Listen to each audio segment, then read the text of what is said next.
بسم اللہ الرحمن الرحیم۔ سورہ بقرہ کی آیت نمبر 131 اور 32۔ اذ قال لہ ربہ اسلم قال اسلمت لرب العالمین ووصى بها ابراہیم بنیہ ویعقوب یا بنی ان اللہ اصطفى لکم الدین فلا تموتن الا وانتم مسلمون۔ ترجمہ کنز عرفان۔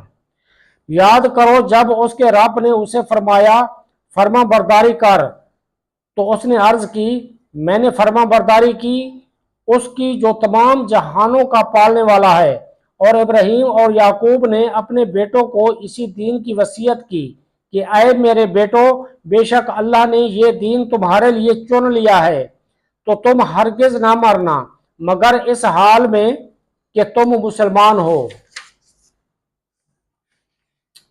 ووصّا اور وصیت کی۔ حضرت ابراہیم اور حضرت یعقوب علیہ السلام نے اپنی اولاد کو دین حق پر ثابت قدمی کی وصیت فرمائی۔ اولاد کو صحیح عقائد اور نیک اعمال کی وصیت کرنی چاہیے۔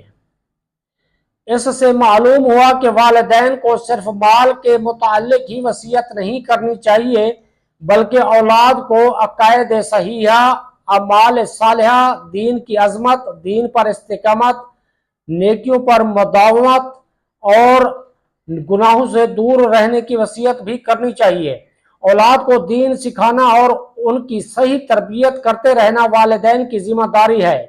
جیسا کہ حضرت انس رضی اللہ تعالیٰ عنہ سے روایت ہے، نبی کریم صلی اللہ تعالیٰ علیہ وآلہ وسلم نے ارشاد فرمایا اپنی اولاد کے ساتھ نیک سلوک کرو اور انہیں اچھے ادب سکھانے کی کوشش کرو۔ حضرت عبداللہ بن عمر رضی اللہ تعالیٰ عنہ نے ایک شخص سے فرمایا اپنے بچے کی اچھی تربیت کرو، کیونکہ تم سے تمہاری اولاد کے بارے میں پوچھا جائے گا کہ تم نے اس کی کیسی تربیت کی اور تم نے اسے کیا سکھایا۔ حضرت ایوب بن موسیٰ رضی اللہ تعالیٰ عنہ اپنے والد سے اور وہ اپنے دادا سے روایت کرتے ہیں کہ رسول اللہ صلی اللہ تعالیٰ علیہ وسلم نے ارشاد فرمایا کسی باپ نے اپنے بچے کو ایسا عطیہ نہیں دیا جو اچھے ادب سے بہتر ہو۔ مفتی احمد یار خان نعیمی رحمۃ اللہ تعالیٰ علیہ فرماتے ہیں اچھے ادب سے مراد بچے کو دیندار، متقی، پرہیزگار بنانا ہے۔ اولاد کے لیے اس سے اچھا عطیہ کیا ہو سکتا ہے کہ یہ چیز دین اور دنیا میں کام آتی ہے، اور ماں باپ کو چاہیے کہ اولاد کو صرف مالدار بنا کر دنیا سے نہ جائیں، انہیں دیندار بنا کر جائیں جو خود انہیں بھی قبر میں کام آوے، کہ زندہ اولاد کی نیکیوں کا ثواب مردہ کو قبر میں ملتا ہے۔ نیز وفات کے وقت اپنی اولاد کو صحیح عقائد اور نیک اعمال کی وصیت کرنا ہمارے بزرگان دین کا طریقہ ہے۔ چنانچہ حضرت عطا رضی اللہ تعالیٰ عنہ فرماتے ہیں میں صحابی رسول حضرت ولید بن عبادہ بن صامت رضی اللہ تعالیٰ عنہ سے ملا اور ان سے پوچھا کہ آپ کے والد نے وصال کے وقت کیا وصیت فرمائی۔ حضرت ولید رضی اللہ تعالیٰ عنہ نے فرمایا میرے والد نے مجھے بلا کر فرمایا اے بیٹے، اللہ تعالیٰ سے ڈرو اور یہ بات جان لے کہ تو اللہ عز و جل سے اس وقت تک ڈرنے والا نہیں بنے گا جب تک اللہ تعالیٰ پر اور ہر خیر و شر کے اللہ تعالیٰ کی طرف سے مقدر ہونے پر ایمان نہ لائے۔ اگر تو اس کے خلاف پر مر گیا تو جہنم میں داخل ہوگا۔ میں نے رسول اللہ صلی اللہ تعالیٰ علیہ وآلہ وسلم کو فرماتے سنا کہ اللہ تعالیٰ نے سب سے پہلے قلم کو پیدا کیا اور پھر فرمایا لکھ۔ قلم نے عرض کی کیا لکھوں؟ ارشاد فرمایا تقدیر کو لکھ، جو ہو چکا اور جو اب تک ہوگا۔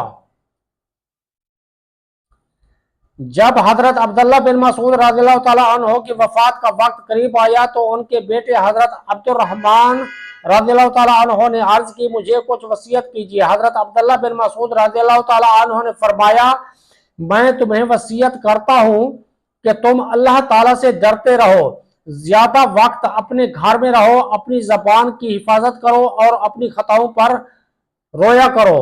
حضرت علقمہ عطار دی رحمت اللہ تعالیٰ علیہ نے اپنی وفات کے وقت اپنے بیٹے کو وصیت کرتے ہوئے فرمایا اے بیٹے، جب تمہیں لوگوں کی مجلس اختیار کرنا پڑے تو ایسے آدمی کی صحبت اختیار کر جب تو اس کی خدمت کرے تو وہ تیری حفاظت کرے، اگر تو اس کی مجلس اختیار کرے تو وہ تجھے زینت دے، اگر تجھے کوئی مشقت پیش آئے تو وہ برداشت کرے۔